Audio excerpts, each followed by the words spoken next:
రకాలుగా తిట్టాడు. సో ఈరోజు అరెస్ట్ చేశారు. అయితే ఇక్కడ యాంకర్ శ్యామల ఈయనకి సపోర్ట్ చేస్తూ మాట్లాడుతారు. సో తన గురించి మీరు ఏం చెప్తారు? యాంకర్ శ్యామల ఆ గురించి ఏం చెప్తానా? ఇప్పుడు ఆయన అరెస్ట్ చేసిన, ఆయన తప్పులు చేసిన దానికి అరెస్ట్ చేశారు. దానికి ఏముంది, మాట్లాడితే మీడియాలో ఏం చేస్తాం దానికి?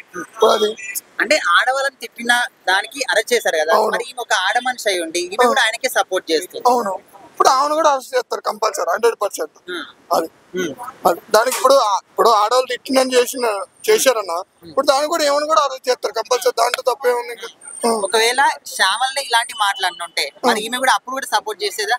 అప్పుడు ఎందుకు చేస్తారు? చేయదా? దాంట్లో తప్పే ఉంది, ఎందుకు చేస్తారా?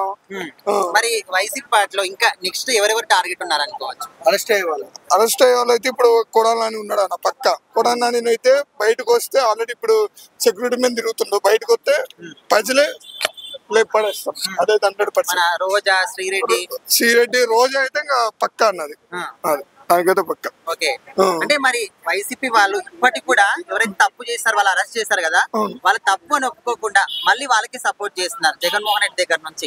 ఇది ఎంతవరకు కరెక్ట్ అంటారు? దాని తప్పే అన్న. ఇప్పుడు నేను ఒక్కటి అడుగుతున్నాను, నువ్వు అసెంబ్లీలో ఒక మాజీ సీఎం అన్న, నువ్వు 5 సంవత్సరాలు సీఎం చేసినాడు, 10 నిమిషాల్లో బయటకు రావాల్సిన అవసరం ఏముందన్న? నువ్వు ఉంటే అయిపోయేది కదా. దాంట్లో ఎందుకు వచ్చినావు 10 నిమిషాలు అసెంబ్లీలోకి? నువ్వు వెళ్ళి 11 ఎమ్మెల్యేలతో కండవ కట్టుకొని పోయినావు, కానీ ఎందుకు 10 నిమిషాల్లో బయటకు వచ్చినావు? 11 నిమిషాల్లో. అది ఇంకా భయపడుతున్నారు, మొత్తం భయపడుతున్నాను. అయిపోయింది ఇంకా వైసీపీ అనేది ఆంధ్రాలో కథం అన్న.